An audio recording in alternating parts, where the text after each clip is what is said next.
Kenapa sebentar-bentar masuk ke dalam WC? Ya. Semakin tidak sehat, semakin tidak mulia. Secara kesehatan juga tidak baik. Ya. Sebentar-bentar masuk WC. Enggak masuk WC pun sudah seminggu, bahaya juga. Ya. Jadi kebutuhan saja. Ya. Jadi kalau masuk WC, adabnya adalah ya, kita kedepankan kaki kiri kita, baru kemudian kaki kanan. Ya. Masuk masjid duluan kaki kanan, baru kaki kiri. Nah, kalau masuk belanja ke toko misalkan, ya, ini kan kaidah ya, kaidah. Kalau sifatnya kemuliaan, maka kedepankan kaki kanan, baru kaki kiri. Itu kalau kemuliaan. Nah, masuk WC sudah jelas berbanding terbalik dengan masuk masjid. Nah, masuk ke toko duluan kaki ya. Kalau kita mau pakai ini ya, duluan apa?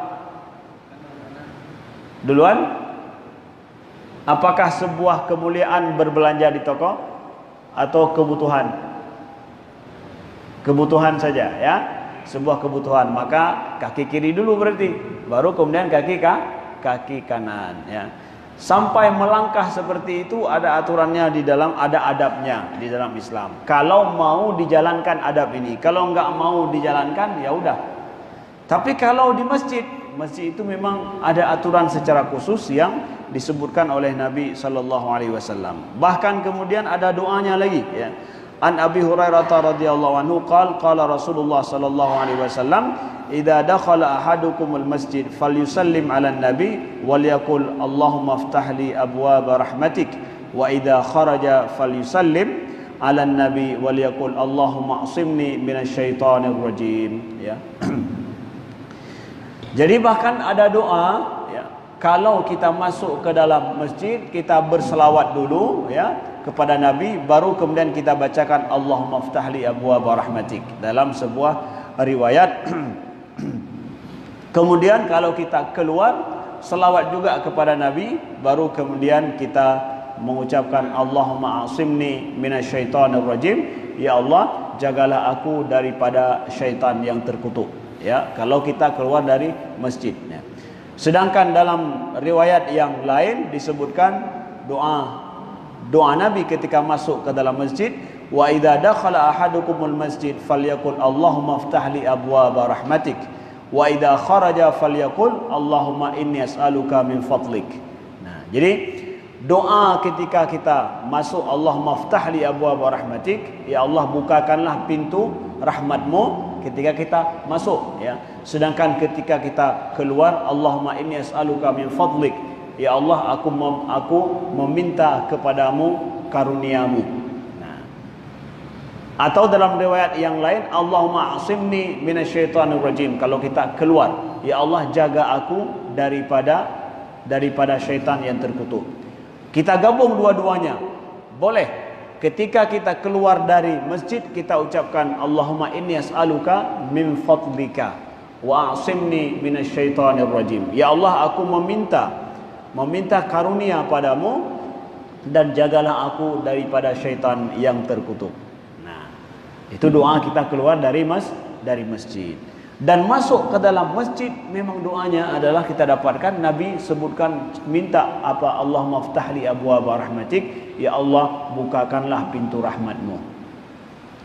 Kita pergi ke masjid cari rahmat Allah. Kita pergi ke masjid, saudaraku yang dimuliakan Allah, kita mencari rahmat Allah. Kita mau pintu rahmat Allah itu dibuka pada kita. Dan doa ini bukan kita yang buat, Nabi yang ajarkan pada kita. Bacakan ini kalau kita masuk ke dalam masjid. Betul-betul kita mencari rahmat Allah, pintu rahmat Allah terbuka. Di mana terbukanya pintu rahmat Allah? Di masjid berarti. Pintu rahmat Allah akan terbuka dalam hidup kita di mana? Di masjid. Kemudian ketika kita keluar dari masjid, disuruh kita untuk meminta, ya Allah, Allahumma inni as'aluka min fadlika, ya Allah aku meminta karuniamu. Karunia Allah ada di seluruh penjuru bumi ya, di seluruh penjuru bumi. Ketika kita keluar dari masjid sebagai tanda bahwa kita akan mencari karunia Allah di atas muka bumi ini ya.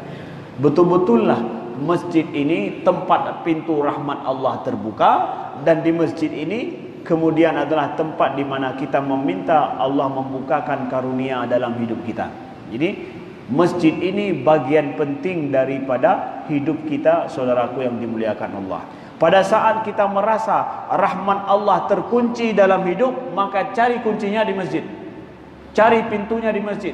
Kenapa nampaknya pintu rahmat Allah dalam hidup saya sempit atau tidak terbuka? Datanglah ke masjid dan doakan. Karena Nabi mendoakan di masjid supaya pintu rahmat Allah terbuka. Di mana? Di masjid. Itu adalah ajaran Rasulullah, sunnah Nabi SAW untuk kita pahami. Kemudian yara jumhur fuqaha annahu yusannu likulli man yadkhul masjidan ghairal masjidil haram, ya, yuridul julus bihi wa kana mutawaddian an yusalli raka'ataini aw akthar qabla al julus. Maka mayoritas para ulama selanjutnya adab masuk masjid adalah barang siapa masuk masjid dan dia ingin duduk di masjid dan dia dalam kondisi berwudu, hendaklah dia itu salat 2 rakaat, ya, sebelum dia duduk sebelum duduk di masjid, ya. Jadi masuk masjid memang rencana mau duduk, enggak mau apa-apa. Maka sunnahnya adalah solat tahiyatul masjid dulu, baru kemudian boleh duduk. Jadi janganlah kita berpikir masuk ke masjid kalau mau solat maka solat dulu. Kalau tidak mau solat boleh langsung duduk. Enggak. Adabnya masuk ke masjid terserah mau solat atau mau apa. Masuk ke masjid, solat tahiyatul masjid duluan 2 rakaat, baru kemudian boleh duduk atau aktivitas yang lain. Jadi ini dijaga keadaban kita pada masjid. Ada aturan tersendiri yang disunnahkan oleh Nabi SAW sebagai tempat kemuliaan masjid ini. Hendaklah menjadi perhatian kita. Kalau seandainya kita melaksanakan acara sosial di masjid, ini rencananya acara apa? Ini acaranya adalah bukan untuk sholat pergi ke masjid, bukan. Jadi apa? Ada acara sosial seperti pernikahan misalkan. Ini mohon menjadi perhatian. Jangan hanya gara-gara pergi pernikahan bukan rencana sholat zuhur, bukan rencana sholat Jumat, bukan rencana sholat yang lain, maka kita dengan demikian pergi kali ini adalah seperti pergi ke kantor atau masuk ke rumah. Enggak, tetap dijaga masuk ke masjid dengan sholat tahiyatul masjid duluan. Para ibu-ibu ini sering kalau acara perginya ini adalah acara untuk acara nikah di masjid, ya. Ketika pergi ke masjid itu nggak ada yang sholat tahiyatul masjid. Kenapa? Karena baju khusus ini, jadi nggak ada sholat ke masjid. Kalau tahu pergi ke masjid, bawa tilkom bahasa orang Aceh, ya. Bawa baju sholat kalau memang harus sholat dengan baju itu. Kenapa? Saya harus pergi ke masjid, nanti duduk di masjid, maka harus sholat tahiyatul masjid dulu. Jangan sampai adat seperti ini dipertahankan. Tidak benar adanya. Tidak benar adanya kita mempertahankan adat ataupun menjadi kebiasaan kalaupun bukan adat. Kalau acara pesta atau acara pernikahan ini berbeda, terserah masuk seperti biasa, tidak bisa. Harus dijaga adab masjid. Jangan sampai ramainya kita pergi ke masjid untuk acara pernikahan saudara kita, justru ternyata kita rame-rame melanggar adab masjid. Padahal saudara kita melaksanakan pernikahan di masjid mencari berkah, mencari kemuliaan masjid. Para ulama ada yang memperbolehkan dan bahkan menyukai untuk acara pernikahan dilaksanakan di masjid demi keberkahan dan kemuliaan.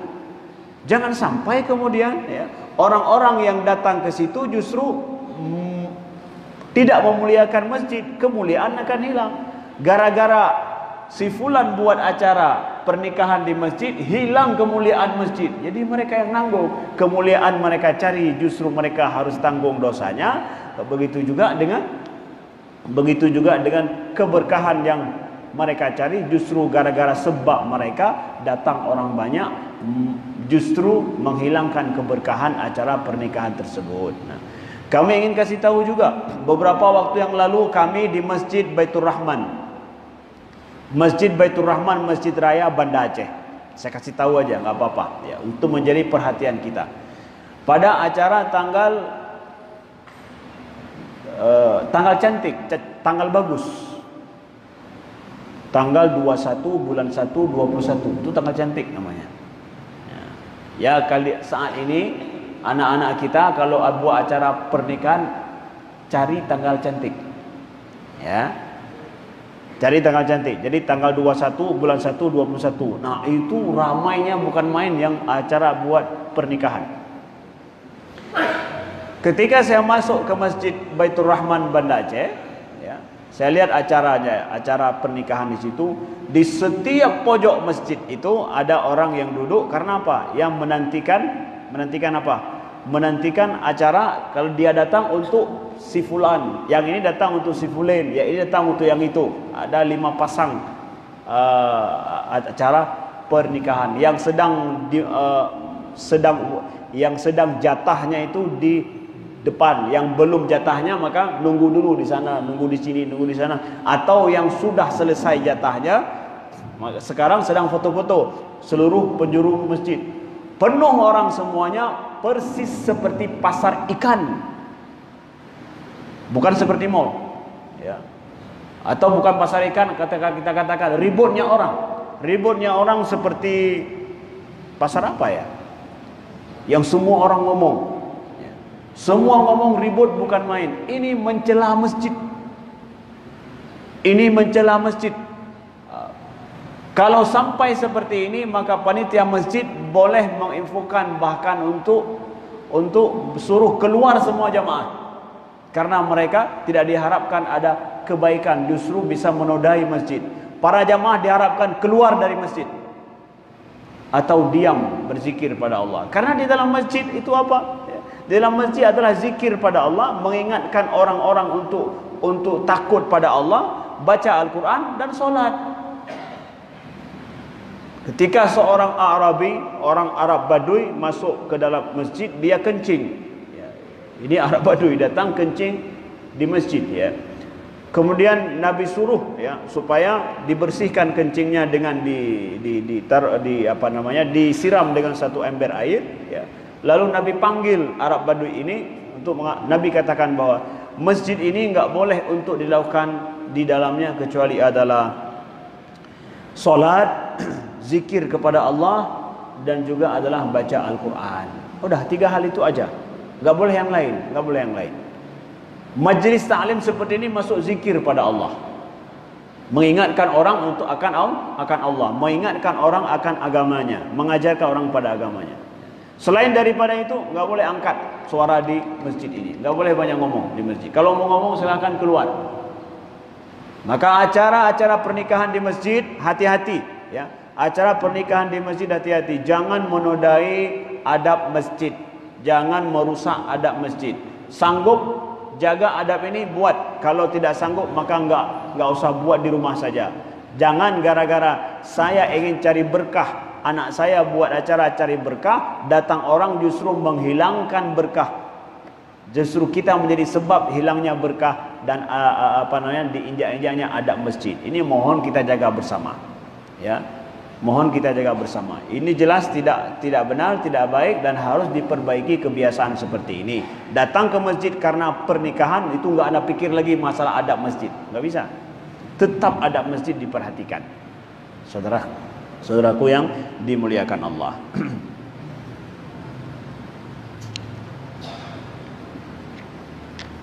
Ada yang mau tanya?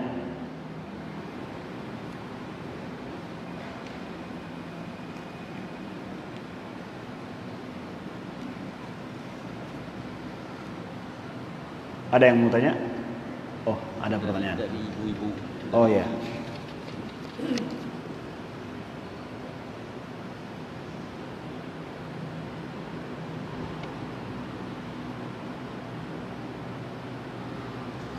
Ada yang tanya, apa keutamaan daripada solat isyraq? Solat isyraq itu adalah solat apa? Solat sunnah sebelum solat duha. Ya. Solat isyraq itu adalah solat setelah terbitnya matahari. Dan solat isyraq ini adalah bagi siapa? Bagi mereka yang duduk di masjid setelah solat subuh, beriktikaf di masjid, dan setelah itu kemudian dia pergi untuk dia tidak pergi kemana-mana, iktikaf di masjid, maka sebelum keluar masjid dia laksanakan dulu solat 2 rakaat. Jadi bukan untuk orang yang dari luar kemudian masuk ke dalam, tapi dia adalah orang yang beriktikaf di masjid. Setelah itu dia melaksanakan solat 2 rakaat sebelum keluar masjid dari sejak subuh hari. Maka bagi orang yang melaksanakan ini, dia mendapatkan pahala haji dan umrah. Ya, dapat pahala haji dan umrah. Pahalanya bukan dapat hajinya, bukan dapat umrahnya, tapi pahala. Siapa yang melakukan ini dapat gaji pensiun. Maksudnya apa?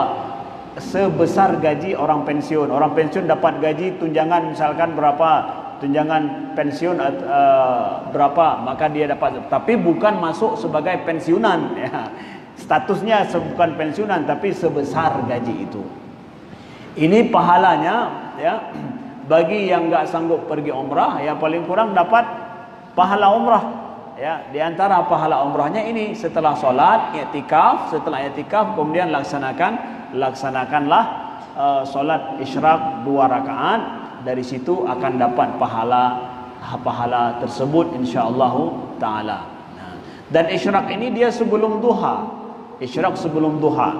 Makanya kalau kita lihat di timing waktu antara duha dengan isyraq dengan terbit matahari itu berbeda. Nah, dalam hal ini untuk diperhatikan dalam masalah salat isyraq, ditulis di kalender kita atau di imsak kita bahwa syuruk atau terbit matahari jam sekian.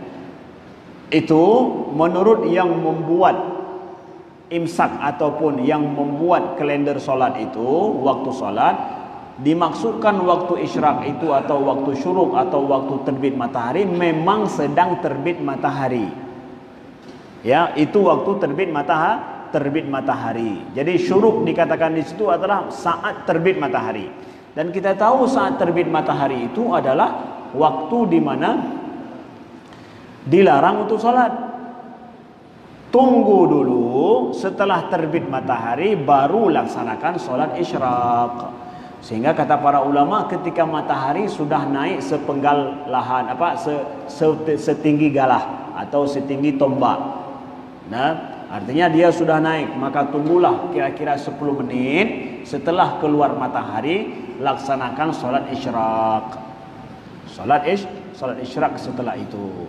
Artinya syuruk tanda sedang keluar matahari berarti waktu dilarang salat. Setelah itu baru laksanakan salat isyraq dan belum masuk waktu duha lagi.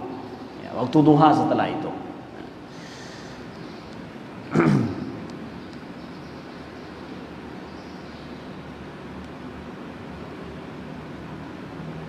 Baik, ada yang lain? Ya.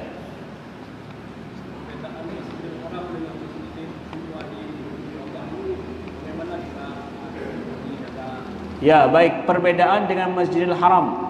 Jadi semua kita masuk ke masjid mesti kita menjaga adab tahiyatul masjid, salat tahiyatul masjid, kecuali Masjidil Haram yaitu masjid di Mekah. Kalau di Mekah itu enggak sunnahnya itu bukan kita solat 2 rakaat, tetapi adalah dengan tawaf.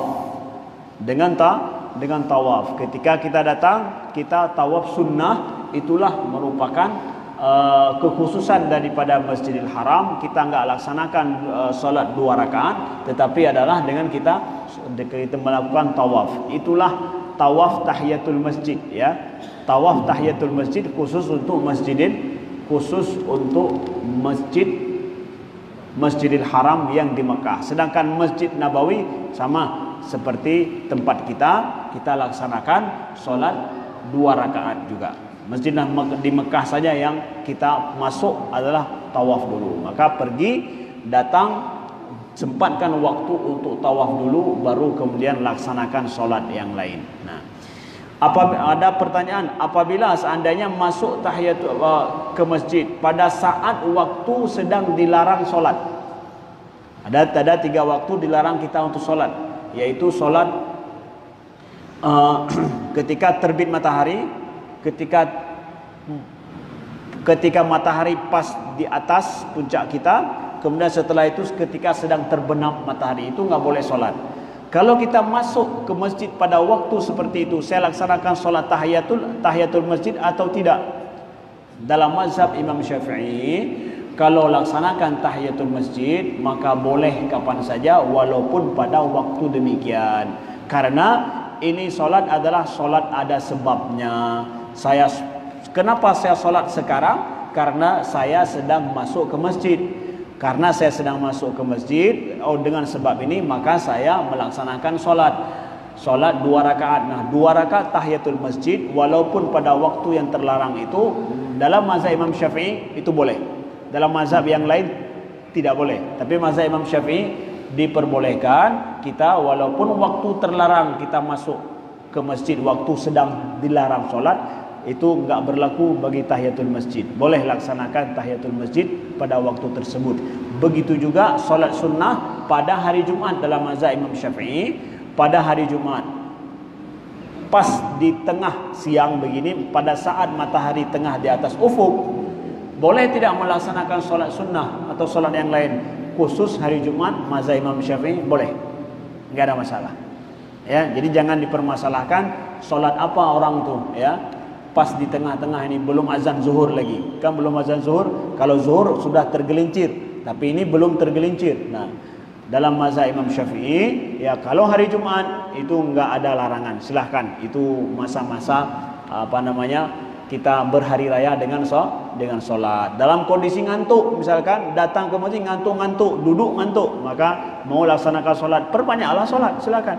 Perbanyak solat sunnah. Bahkan mau qadha solat, yang kondisi kita tahu ingin mengqadha solat-solat wajib dulu, laksanakan solat qadha wajib itu dalam kita menunggu daripada ngantuk, daripada tidur, ya, ngorok lagi karena capek kita. Karena hari Jumat kita hari libur, ya. Jadi kita capek.